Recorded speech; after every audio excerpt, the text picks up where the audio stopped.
बंधू आणि भगिनींनो, मी आज तुमच्यासाठी एक नवीन सुविचार व विचार घेऊन आलोय। तो सुविचार व विचार पूर्णतः ऐकावा, आवडल्यास लाईक करावा, शेअर करावा आणि माझ्या अनमोल विचार मंच व अनमोल विचार मंच या यूट्यूब चॅनलला व फेसबुकला लाईक करावा। बंधू आणि भगिनींनो, प्रत्येक माणसाने इतिहासात नाव घडेल असे कार्य करावे आणि स्वतःच कुटुंबाचं नाव होईल असं कार्य करावे, तेव्हाच माणसाचं नाव होऊ शकतं।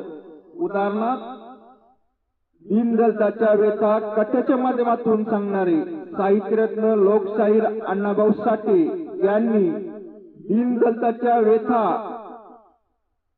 कथेच्या माध्यमातून, पोवाड्याच्या माध्यमातून व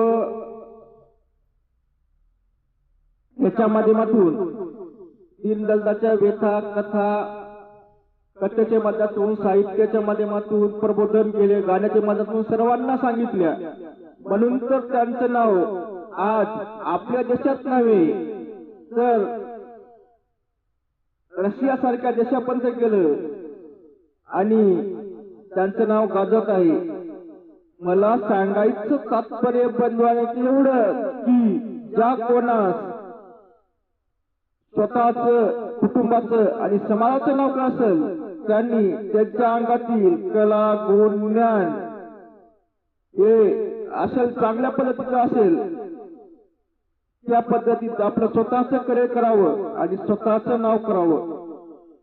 ज्याची आवड आहे त्या क्षेत्र निवडावं आणि त्या क्षेत्रात असं कार्य करावं चांगलं की आपलं स्वतःच नव्हे तर कुटुंबाचं नाव एक नव्हे, दोन नव्हे तर असं 4-5 पिढी पर्यंत गाजलं पाहिजे, असं काहीतरी करावं। एवढं ठिकाणी सांगतो, माझा व्हिडिओ आवडल्यास लाईक करा, शेअर करा आणि सबस्क्राईब करा। असं वाटलंय तुमच्या कामाचं नाही तर तुमच्या मित्राच्या, मैत्रिणीच्या, नातेवाईकाच्या कोणालाही कापड असेल त्यांना तो शेअर करा आणि त्यांना सुद्धा लाईक आणि सबस्क्राईब सांगा, लाईक करा, सबस्क्राईब करायला सांगा। म्हणजे असेच चांगले चांगले व्हिडिओ तुमच्यापर्यंत आले, त्यांच्यापर्यंत जातील आणि भविष्यात कुठे ना कुठे माझा व्हिडिओ तुमच्या आणि त्यांना काम पडेल। म्हणून तुम्हाला पुन्हा एकदा सर्वांना विनंती करतो की माझ्या अनमोल विचार मंच या यूट्यूब चॅनलला सबस्क्राईब करावं। एवढं ठिकाणी सांगायचं मला। धन्यवाद बंधूंनो, पुन्हा ऐकल्याबद्दल।